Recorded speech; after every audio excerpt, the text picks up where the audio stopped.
Good morning students. Next topic पे चलते हैं। सारणिक और आव्यूह का जो हमारा आखिरी टॉपिक है, सारणिक व आव्यूह के अनुप्रयोग। सारणिक व आव्यूह का हम कहाँ कहाँ प्रयोग कर सकते हैं, कई क्वेश्चन हम कर चुके हैं। अब जो नेक्स्ट इसका यूज़ होगा, दोनों का इकट्ठा यूज़ होगा, इसका प्रयोग हम करेंगे, वो करेंगे आपके जो समीकरण होते हैं, जो आपका समीकरण निकाय जो है उनकी चर राशियों का मान ज्ञात करने के लिए। आपको याद हो क्लास 10th में आप दो अज्ञात राशियों का दो समीकरणों का निकाय हल किया करते थे। जैसे कि अगर एक समीकरण है 2x + 3y = 5 और दूसरा समीकरण है -x + 2y = 1। ये दो समीकरण निकाय है और इसमें दो अज्ञात राशियां x और y, और इनका मान आप निकाला करते थे क्लास 10th में। या तो प्रयोग करते थे प्रतिस्थापन विधि,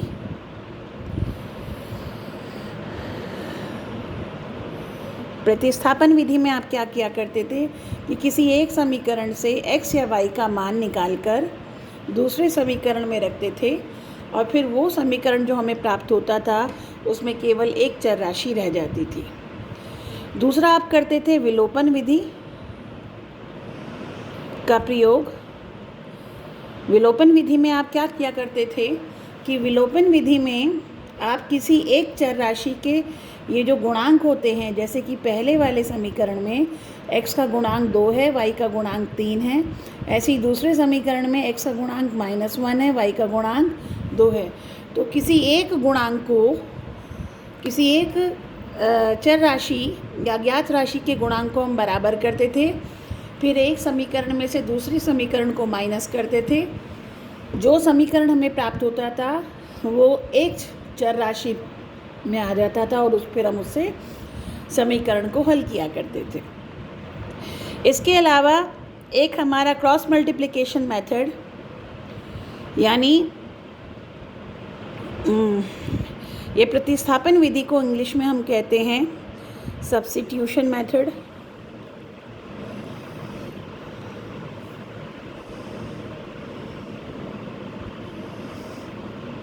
विलोपन विधि को हम कहते हैं elimination method.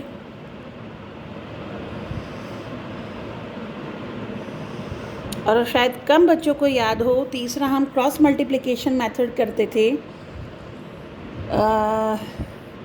Cross multiplication method जैसे यहाँ x अपॉन इन दोनों का गुणनफल, चक्र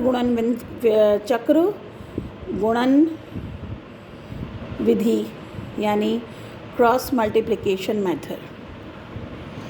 तीन तरीके से हम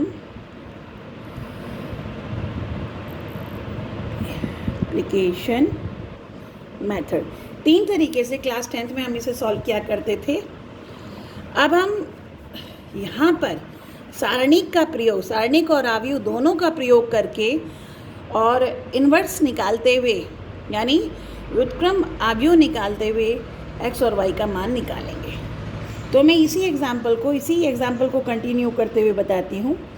जैसे कि ये आपके दो समीकरण हैं और दो ही इसमें अज्ञात राशि है, तो इसको हम आव्यूह विधि से डायरेक्ट लिख सकते हैं। इसे मैं पूरे को एक और दो रो और पूरा एक कॉलम, ये पूरे का एक कॉलम मानकर एक अगर आव्यूह बनाती हूँ तो ये 2/1 की आव्यूह बन जाएगी। और इसका 2x + 3y पहली रो और -x + 2y इसकी दूसरी रो।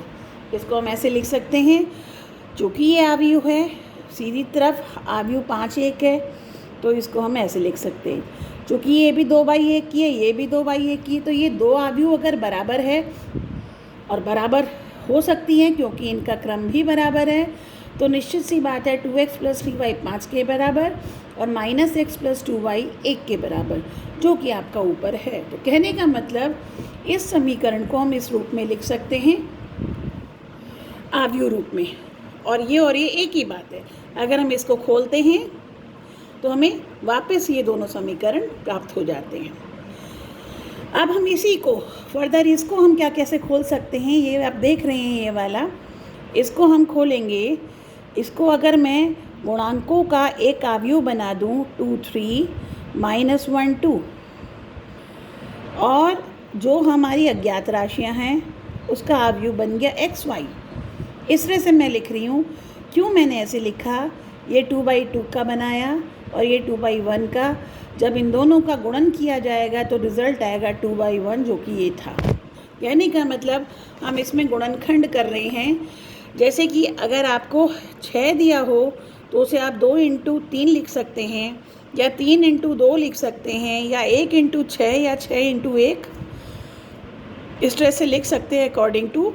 तो इसी तरह से ये गुणन दो आव्यूह का गुणनफल है, उन्हें वापस उनके गुणनखंडों में गुणन ऐसे दो आव्यूह में तोड़ रहे हैं जिनका गुणनखंड इसके बराबर है। तो इस तरह से हमने देखा, हम इसे तोड़ सकते हैं। अगर आप चाहें तो वापस गुणा करके देखें। अगर मैं इन दोनों को दोबारा से गुणा करती हूँ तो ये आव्यूह 2/2 की है, ये 2/1 की है। अगर इसे गुणा करेंगे तो आव्यूह आएगा 2/1 का, और पहली रो और दूसरी वाले का पहला कॉलम 2x + 3y, ये -1x + 2y, ये। तो इस तरह से हमने इसको यूँ तोड़ दिया और ये वाला ऐसे की ऐसे रहा। तो कुल मिलाकर जो पूरा ये समीकरण निकाय 2/2 का था आपका, या यूँ कह सकते हैं 2 अज्ञात राशियों के लिए 2 समीकरण हमें प्राप्त थे, और उससे हमें अज्ञात राशियाँ निकालनी थी, तो उसको हम अल्टीमेटली इस रूप में लिख सकते हैं। तो जब आप प्रश्न करोगे तो यहाँ से सीधा इस रूप में मूव कर जाओगे। ये बीच वाला इंटरमीडिएट स्टेप बताने की ज़रूरत नहीं है। अब इसके बाद ये जो आपका आव्यूह है इसको हम a मान लेते हैं। तो माना a = 2 3 -1 2। ये जो अज्ञात वाली है जिसमें x और y 2/1 का है, इसको मैं x मान लेती हूँ। चूँकि x इसलिए माना क्योंकि इसमें दोनों की दोनों राशियाँ जो है अज्ञात हैं, तो इसलिए मैंने इसको x से कर दिया। किताब में भी x दिया हुआ है, आप चाहें तो इसे कुछ और नाम दे सकते हैं, नाम आपकी मर्जी है। और इधर की ये जो 2/1 का है, इसको मैंने b मान लिया, यानी 5/1। तो इस तरह से ये जो आपका ऊपर आव्यूह के रूप में समीकरण लिखा है, इसकी जगह लिखा जा सकता है a, इसकी जगह लिखा जा सकता है x, इसकी जगह लिखा जा सकता है b। तो इस तरह से आपका समीकरण आव्यूह रूप में बन जाता है, आव्यूह a गुणा आव्यूह x बराबर b।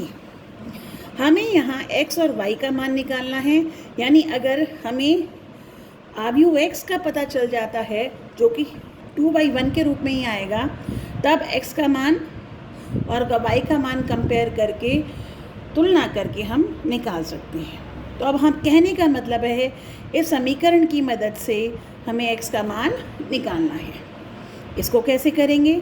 अगर मैं दोनों तरफ a इन्वर्स से गुणा कर दूं, इधर भी और इधर भी, तो a इन्वर्स से बशर्ते इन्वर्स यानी व्युत्क्रम एग्जिस्ट करता हो, और ये तभी संभव है जब पहले आपको देख लेना होगा कि क्या a एक व्युत्क्रमीय आव्यूह है या नहीं है। अर्थात a का मान निकालोगे, अगर ये 0 नहीं होता तो ही आप इन्वर्स से x का मान निकाल सकते हैं, अदरवाइज़ आप इसका मान नहीं निकाल सकते, यानी कि ये हल नहीं किया जा सकता। तो अब आप इसको निकालेंगे, और निकालने का मतलब इन्वर्स होता है।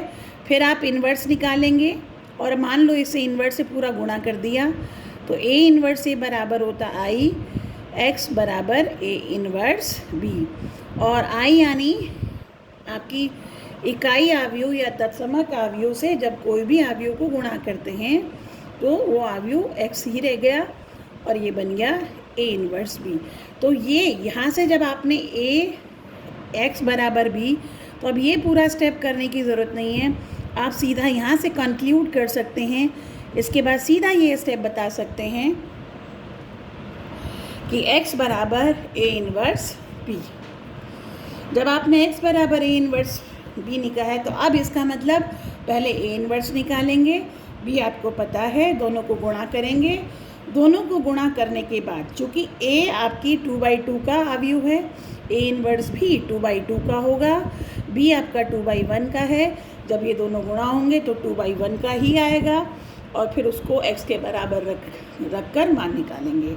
तो इस क्वेश्चन में हम देखते हैं इसको आगे कैसे करेंगे। तो सबसे पहला काम है a इनवर्स निकालना, और a इनवर्स तब निकलेगा जब पहले सारणी k का मान निकालेंगे। तो अगर हम सारणी k को निकालते हैं सबसे पहले इस प्रश्न में, तो सारणी k आपकी ये थी 2 3 -1 2। अगर में इसे हल करें 2 दूनी 4 -3 गुणा -1 यानी -3, ये मान आ गया 7। चूँकि ये 0 नहीं है अतः व्युत्क्रमावयव a का व्युत्क्रमावयव यानी a इनवर्स एग्जिस्ट करता है। अब a इनवर्स निकालने के लिए हमारा जो सूत्र होता है वो होता है सहखंडज अवयव a को सारणी k से भाग देंगे इस तरह से। इसका मतलब यानी पहले हमें सहखंडज अवयव a निकालना होगा।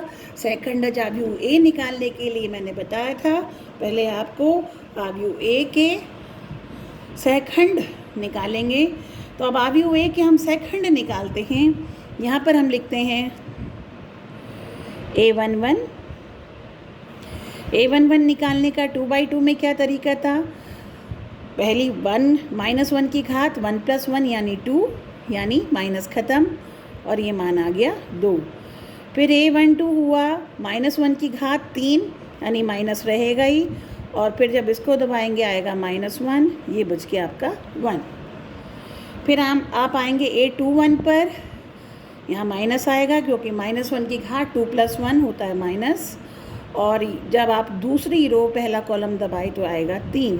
और a22 हुआ आपका -1 की घात 2 + 2 यानी 4 यानी माइनस ख़त्म, और जब दूसरी रो दूसरा कॉलम दबाएंगे तो उत्तर आया 2। तो अब सहखंडज एडजॉइंट ए जो बना वो पहली रो का पहला कॉलम यानी 2 1, और दूसरी रो का दूसरा कॉलम यानी -3 2। तो इस तरह से एडजॉइंट बन के आया। अब अगर हम इन्वर्स निकालेंगे तो इन्वर्स होगा नीचे 7 से भाग देंगे, तो सभी को 7 से भाग दिया तो हो गया 2/7 -3/7 1/7 और 2/7। तो ये आपका इन्वर्स यानी व्युत्क्रम अवयव आ गया। अब व्युत्क्रम अवयव को b से गुणा करके आप x पाएंगे, तो x हो गया a इन्वर्स b यानी a इन्वर्स की जगह 2/7 -3/7 1/7 2/7 गुणा b की जगह आपका 5 1।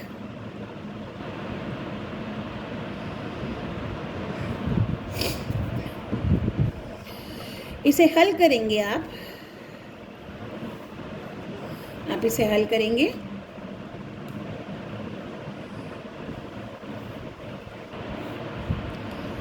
इन दोनों का गुणा, ये 2/1 का अवयव है, 2/2 का अवयव है, ये 2/1 का गुणा करके हमारा जो अवयव आएगा वो आएगा 2/1 का। कैसे, पहली रो का पहले कॉलम से गुणा 2/7 गुणा 5 यानी 10/7 प्लस और माइनस, ये माइनस हो गया -3/7। फिर 1/7 गुणा 5 यानी 5/7 प्लस 2/7, इसके साथ ये इससे गुणा प्लस ये इससे गुणा 2/7। तो ये हो गया आपका 7/7 यानी 1, 7/7 यानी 1। तो x जो था किसके बराबर था? एक्स वाई के। दोनों की तुलना करेंगे।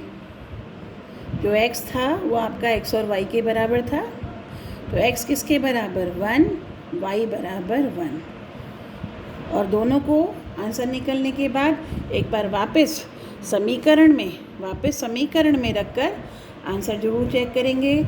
x को 1 रखते हैं, y को भी 1 रखते हैं। 2 गुणा 1 प्लस 3 गुणा 1 यानी 2 प्लस 3 यानी 5, यानी बायां पक्ष बराबर दायां पक्ष। इसका मतलब ये सॉल्यूशन इसको संतुष्ट कर रहा है। ऐसे ही -1 प्लस 2 गुणा 1, 2 गुणा 1 मतलब प्लस का 2 माइनस का 1 बचा 1, इसको भी संतुष्ट कर रहा है।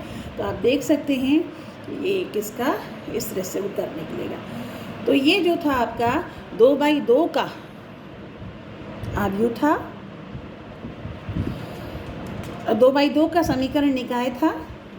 यानी 2 चर राशि निकालने के लिए 2 समीकरणों की आवश्यकता पड़ती है और 2 समीकरण दिए हुए होते हैं, उनको आप इस तरह से हल करेंगे। अब मैं एक क्वेश्चन आपको 3/3 आव्यूह का करके दिखाती हूँ और फिर उसके बाद आपके सारी जो एक्सरसाइज है 4.6 वो सारी इसी पे बेस्ड है, देखेंगे।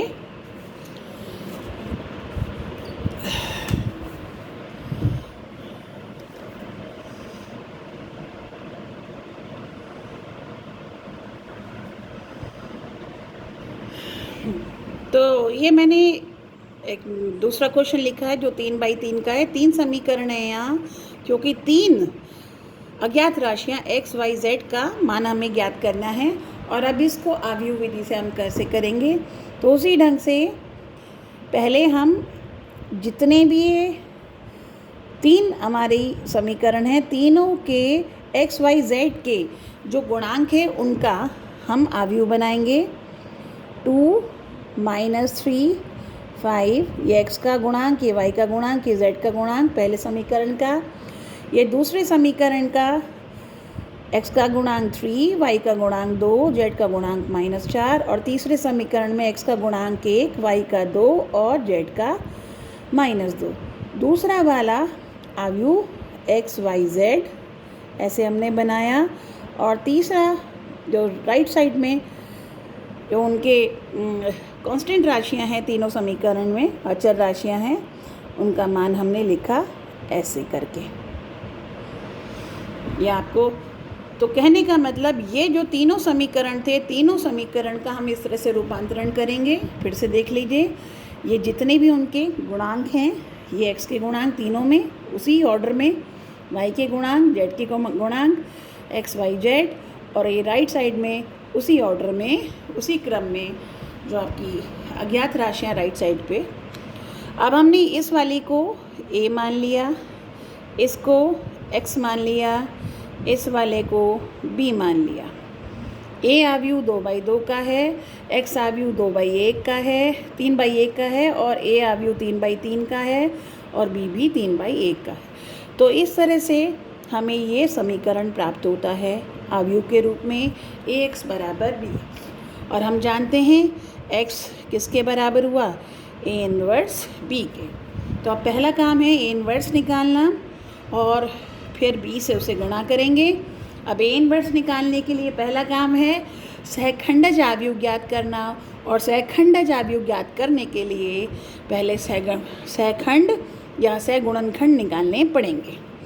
तो ये आव्यूह a में हम निकालते हैं a11, a12, a13, a21, a22, a23, a31। पिछली एक्सरसाइज में मैं काफ़ी सारे क्वेश्चंस आपको ये समझा चुकी हूँ, करके भी भेजे हैं। पूरी एक्सरसाइज इसी पे बेस थी। a11, अब तो आपको यहाँ तक पता भी चल गया होगा कि इसका साइन प्लस, इसका माइनस, इसका प्लस, इसका फिर माइनस, इसका फिर प्लस, ये माइनस, प्लस, माइनस और प्लस। क्योंकि आप देख रहे हैं इसका, इसका, इसका, इन पांचों का सम जो रो और कॉलम का सम जो है वो सम संख्या है, माइनस ख़त्म हो जाता है। इन चारों का रो और कॉलम के योग का सम योग जो है वो विषम संख्या है और माइनस रुक जाता है, रह जाता है, ख़त्म नहीं होता। तो A11 पर आएंगे, यानी पहली रो पहले कॉलम को दबाने पर -4 माइनस माइनस प्लस का 8, तो ये बैठा आपका प्लस का 4। फिर A12 पर आएंगे, माइनस यहाँ पहले ही था, यानी पहली रो दूसरा कॉलम दबाने पर माइनस का 6 प्लस का 4, माइनस का 6 प्लस का 4 बन गया माइनस का 2 और माइनस के साथ बन गया प्लस का 2। A13 पहली रो तीसरा कॉलम दबाने पर 3 दूनी 6 माइनस 2, 6 माइनस 2 ये बैठा आपका 4। A21 दूसरी रो पहला कॉलम दबाया तो -3 -2 बन गया प्लस का 6 माइनस का 10, तो 6 माइनस 10 और ये रह गया आपका प्लस का माइनस का 4 और ये माइनस से गुणा होके प्लस का 4। A22 यानी दूसरी रो दूसरा कॉलम दबाया, माइनस का 4 माइनस का 5,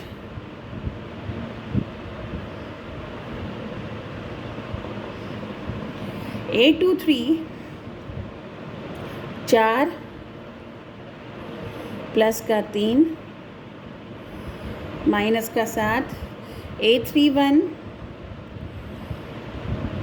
12 माइनस का 10, A32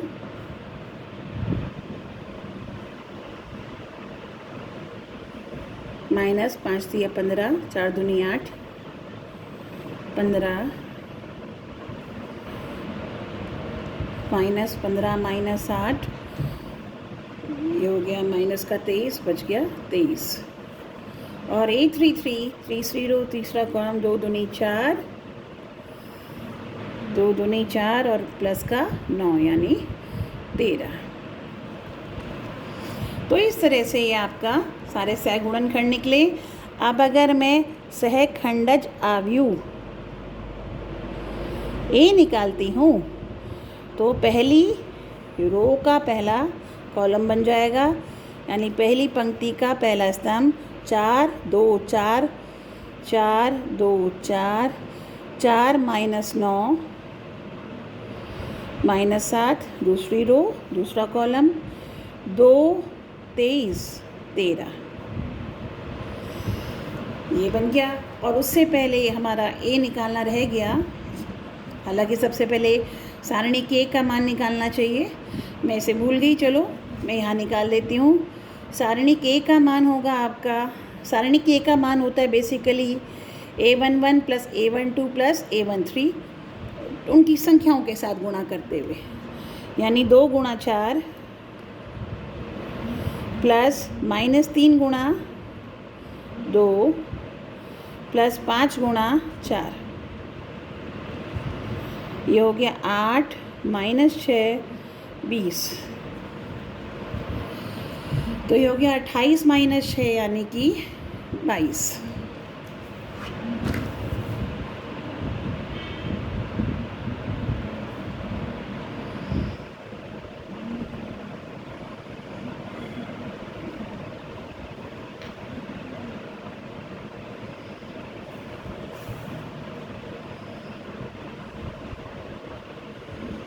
एक minute, -4 okay, x plus Y, ठीक है।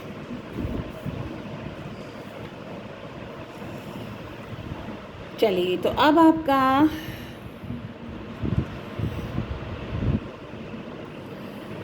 ये A इनवर्स हुआ 22 से भाग देते हुए 4/22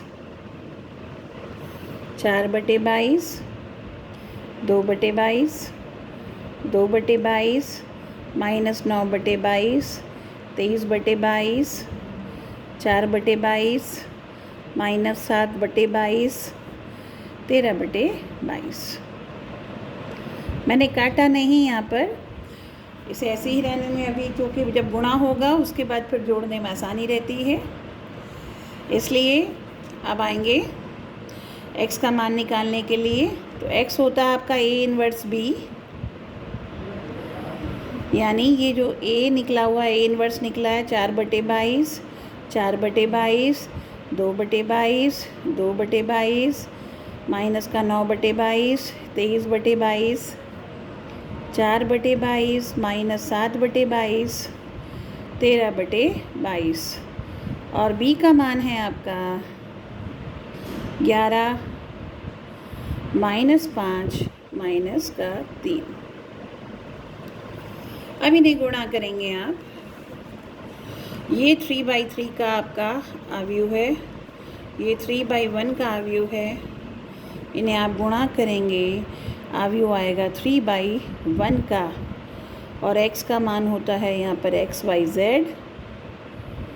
और आप देखेंगे पहली रो पहले कॉलम से, तो 4 × 11 44, क्योंकि सबका नीचे 22 है तो इकट्ठा ले लेते हैं, -4 × 5 20, -3 दूनी 6/22। यहाँ पर 22, माइनस माइनस प्लस 9 × 5 45, माइनस 3 × 3 9, 3 दूनी 6/22। अगला 44, प्लस 7 × 5 35, माइनस 13 3 × 39/22। इसे आप फर्दर हल करेंगे तो 44 में से 20 गए 24, 24 में से 6 गए बचे 18/22। यहाँ पर 5 और 2 7, 4 और 2 6, 67 माइनस 69 यानी -2/22, और ये 5 और 4 9, 4 और 3 7, 79 माइनस 39, तो ये बचा 40/22। ये फर्दर टूट गया 9/11 माइनस 1/11, और ये बन गया आपका 20/11। तो अब अगर आप इन दोनों को कंपेयर करेंगे तो x का मान 9/11, y का मान -1/11, z का मान 20/11। तो ये आपका मान आया और यही आपका उत्तर होगा। तो इसी पे बेस्ड आपके 6.5 एक्सरसाइज है, जिसको PDF फॉर्म में मैं आपके व्हाट्सएप ग्रुप पे उपलब्ध करा दूँगी। पहले आप इस प्रक्रिया को समझिए, बार बार वीडियो देखिए और वीडियो को सब्सक्राइब करिए, क्योंकि वीडियो सब्सक्राइब नहीं करेंगे तो फिर ये वीडियो कंटिन्यू नहीं हो पाएगा।